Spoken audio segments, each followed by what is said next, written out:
আগামী জাতীয় জনগণনায় জাতিভিত্তিক তথ্য সংগ্রহের সিদ্ধান্তে শিলমোহর দিল কেন্দ্র।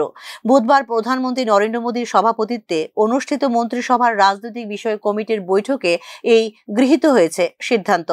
10 বার্ষিক জনগণনার অংশ হিসেবে জাতিগত তথ্য সংগ্রহ স্বচ্ছ ও কাঠামোবদ্ধ উপায়ে করা হবে বলে মন্ত্রিসভার বৈঠকের শেষে জানিয়েছেন কেন্দ্রীয় তথ্য ও সম্প্রচার মন্ত্রী অশ্বিনী বৈষ্ণব। নির্ভুলতা এবং স্বচ্ছতা বজায় রেখে জাতি গণনা সম্পন্ন করা উচিত, যাতে তথ্যভিত্তিক নীতি নির্ধারণ করা যায় বলে জানিয়েছেন কেন্দ্রীয় তথ্য ও সম্প্রচার মন্ত্রী অশ্বিনী বৈষ্ণব। কংগ্রেস এবং তাদের জোটজাত দলগুলো কেবলমাত্র রাজনৈতিক স্বার্থে জাতিভিত্তিক জনগণনার দাবিকে ব্যবহার করেছে। তাদের মূল লক্ষ্য ছিল না বাস্তব তথ্য বা জনকল্যাণ বলে বিরোধী দলগুলোর সমালোচনা করেন বৈষ্ণব। উল্লেখ করা যেতে পারে, স্বাধীনতার পর থেকে নিয়মিত জনগণনার অন্তর্ভুক্ত ছিল না জাতিভিত্তিক তথ্য। 2010 সালে তৎকালীন প্রধানমন্ত্রী মনমোহন সিং লোকসভায় আশ্বাস দিয়েছিলেন বিবেচনা করা হবে জাতি অন্তর্ভুক্তির বিষয়টি। পরে একটি মন্ত্রী গোষ্ঠী গঠন করা হয়, যেখানে বহু রাজনৈতিক দল মত দেয় জাতি গণনার পক্ষে।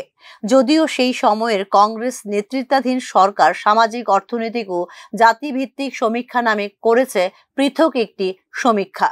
কিছু রাজ্য স্বতন্ত্রভাবে জাতিভিত্তিক সমীক্ষা চালিয়েছে, যার মধ্যে কয়েকটি স্বচ্ছভাবে হলেও অনেক ক্ষেত্রেই রাজনৈতিক উদ্দেশ্য প্রণোদিত ছিল এবং তাতে সমাজে বিভ্রান্তি ছড়িয়েছে বলে অভিযোগ করেন কেন্দ্রীয় মন্ত্রী অশ্বিনী বৈষ্ণব। और यह सुनिश्चित करते हुए कि हमारा सामाजिक ताना बाना राजनीति के दबाव में न आए, जातियों की गणना एक सर्वे के स्थान पर मूल जनगणना में ही सम्मिलित होनी चाहिए।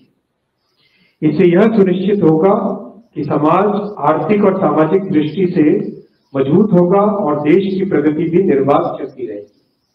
आज दिनांक 30/4/2025 के दिन प्रधानमंत्री श्री नरेंद्र मोदी जी के नेतृत्व में राजनीतिक विषयों की कैबिनेट समिति ने यह निर्णय लिया है कि जातियों की गणना को आने वाली जनगणना में सम्मिलित किया जाए। यह इस बात को दर्शाता है कि वर्तमान सरकार देश और समाज के सर्वांगीण हितों और मूल्यों के लिए प्रतिबद्ध है।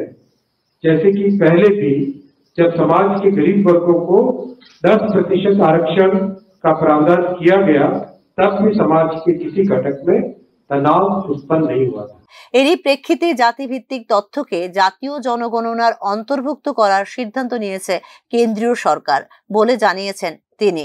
এদিকে উত্তর পূর্বাঞ্চলের উন্নয়নের লক্ষ্যে 22,864 কোটির একটি মহাসড়ক প্রকল্প অনুমোদন করেছে মন্ত্রিসভা। এই প্রকল্পে শিলং থেকে শিলচর পর্যন্ত একটি মহাসড়ক নির্মাণ হবে, যা অসম ও মেঘালয়ে যাতায়াত এবং বাণিজ্যে আনবে উল্লেখযোগ্য পরিবর্তন। Bureau report, news now.